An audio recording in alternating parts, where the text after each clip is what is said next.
Welcome to this explainer where we are going to completely decode liver and biliary tract pathology. Now, if you are currently prepping for United States medical licensing exams, you're going to want to pay close attention because this is incredibly high-yield material. We're going to build some really reliable mental buckets today. The goal? To help you effortlessly separate the harmless imposters from the truly aggressive invaders. The liver is an absolutely fascinating organ, but let's be real, its pathology can feel like a dense jungle of terminology. But don't worry, by the time we finish this explainer, you're going to have a rock-solid, structured framework to tackle these concepts with absolute confidence. Let's get started. Okay, so first things first. Why is the liver such a hotbed for mass lesions? Why does it seem so uniquely susceptible to such a massive variety of issues? Well, it really comes down to two major anatomical and physiological features. First off, think about its plumbing. The liver has a dual blood supply, meaning it's getting blood from both the portal vein and the hepatic artery. Second, its sinusoidal endothelium is fenestrated. Basically, it has these tiny windows that allow cells to easily pass right on through. When you combine that open-door policy with the liver's relentless, almost stubborn regenerative nature, you end up with an environment that is perfectly primed to support pretty much anything, from benign hyperplastic nodules all the way to massive metastatic spread.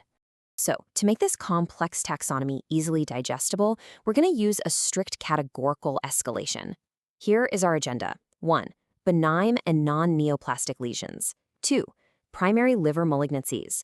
3. Metastatic liver tumors. And 4. Biliary tract cancers. Section 1. Benign and non-neoplastic lesions. Let's dive right into the imposters. All right, listen up, because for licensing exams, what you're seeing here is a massive buzzword. Notice the visual hallmark of focal nodular hyperplasia, or FNH, that classic central stellate scar. FNH is actually the second most frequent non-neoplastic mass lesion of the liver, and it typically just pops up in a completely histologically normal liver. But here's the kicker. It's not a true neoplasm at all. Actually, scratch that. It's better described as a hyperplastic regenerative response to a localized vascular malformation. That central scar, it literally contains a large, malformed feeding artery that's causing localized hyperperfusion. Because of this abnormal blood flow, the hepatocytes just grow like crazy in response, but they are polyclonal. It's a localized structural anomaly, not a cancer. So the crucial point for your exams is understanding the fundamental difference between FNH and hepatocellular adenoma, or HCA. While FNH is driven by that abnormal arterial blood flow we just talked about, HCA is a true benign neoplasm, and it's driven by genetic mutations and hormonal factors. This is a very testable distinction. HCAs are strongly linked to young women taking oral contraceptives, young men taking anabolic steroids, and women with insulin-dependent diabetes. Furthermore, if you look at an HCA under a microscope, a defining feature that completely separates it from normal liver tissue and from FNH for that matter is the absolute lack of portal tract elements, meaning you will not see any bile ducts, none at all. Now, shifting to hepatic hemangioma, which is literally the single most common non-neoplastic mass lesion of the liver. When you look at its structure, notice the dark, spongy, cavernous vascular spaces. They're filled with blood and lined by just a single layer of flattened endothelium. Now, here is a critical clinical pearl. You do not want to blindly biopsy these. Why? Because of the massive risk of severe uncontrolled bleeding. On the flip side, looking at the well-demarcated hepatic edema again, remember those specific genetic and hormonal subtypes for your exams: oral contraceptives, anabolic steroids, diabetes. And here's another high-yield fact. HCAs that are larger than 5 centimeters have a very high risk of spontaneous rupture and resulting hemorrhagic shock. Before we escalate to the true malignancies, we absolutely have to mention nodular regenerative hyperplasia, or NRH. This is rare, but it is a highly tested condition. Grossly, to the naked eye, it looks remarkably similar to micronodular cirrhosis. It's the ultimate imposter. However, microscopically, it entirely lacks the surrounding rim of intervening fibrous septa. There's no fibrosis.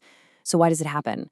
Well, it's often triggered by a toxic endothelial injury, frequently from chemotherapy in patients with systemic diseases.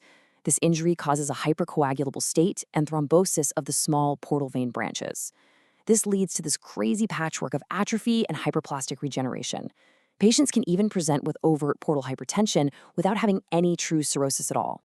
Section 2. Primary liver malignancies. We are officially moving into dangerous territory here.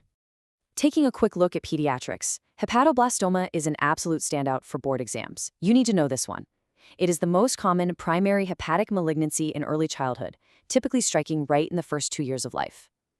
This tumor is thought to arise from primitive cells, essentially mimicking the developing fetal and embryonal liver.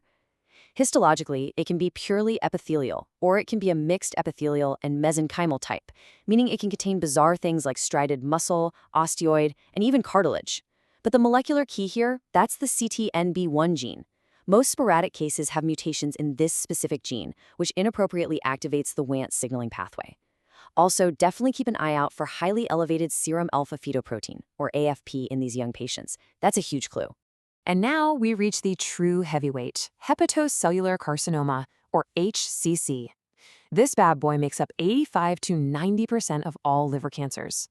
We absolutely must break down the risk factors for HCC because this is prime, top-tier testing material. The heavy hitters include hepatitis C, which causes HCC through a chronic inflammatory state, and hepatitis B, which is wild because it actually integrates into the host genome and produces the HBx protein, which directly inhibits the p53 tumor suppressor gene. Then you have alcohol, which produces mutagenic acetaldehyde, and non-alcoholic fatty liver disease, or NAFLD.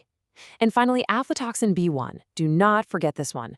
This fungal toxin from Aspergillus flavus is notoriously high yield for causing a very specific arginine to serine mutation at codon 249 of the TP53 gene. Now, HCC doesn't usually just happen overnight, right? It follows a multi-step sequence, typically in the setting of underlying cirrhosis.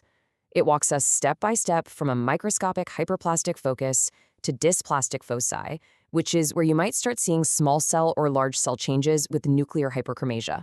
From there, it progresses to grossly visible dysplastic nodules, and finally, unfortunately, to established, moderately differentiated HCC. Understanding this sequence is totally vital because high-grade dysplastic nodules already show molecular genetic changes that are incredibly similar to HCC, and they carry a very, very high risk of malignant transformation. Visually comparing these two variants of HCC is essential for both your clinical practice and your licensing exams. Think about the conventional HCC, which typically arises in a highly cirrhotic, damaged liver. It looks completely different from fibrolamellar carcinoma. Fibrolamellar carcinoma is unique because it strikes adolescents and young adults who do not have any underlying chronic liver disease or cirrhosis whatsoever.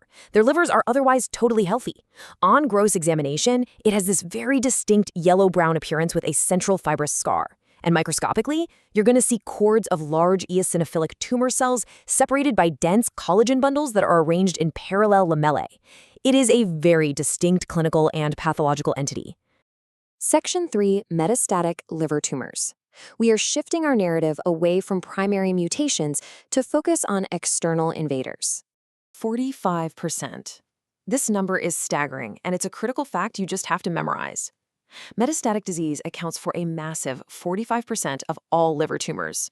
That makes metastasis by far the most common malignant hepatic tumor overall, period. If you're looking at a scan and you see multiple liver nodules, your first thought shouldn't necessarily be a primary liver cancer.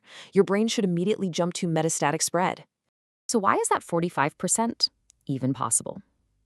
Why the liver? Well, think back to the anatomy we talked about at the very beginning. The liver's fenestrated endothelium and that dual blood supply from both the portal vein and the hepatic artery make it an incredibly easy, highly perfused target. Cancers of the colon, stomach, and pancreas absolutely love to use this plumbing to seed multiple nodules throughout the liver parenchyma. In fact, the most common contributor is colorectal cancer, which drains directly to the liver via the portal circulation. It uses the body's own anatomy against it. Section 4, Biliary Tract Cancers. Let's move away from the liver parenchyma itself and dive into the biliary tract. By definition, cholangiocarcinoma, or CCA, is a rare but highly lethal cancer of the biliary tree epithelium. Only about 10% of these are intrahepatic. The vast majority are extrahepatic. For the boards, you must lock down the specific risk factors for this one. CCA is heavily associated with conditions causing chronic inflammation, specifically primary sclerosing cholangitis, or PSC, and congenital fibropolycystic liver diseases like Caroli disease.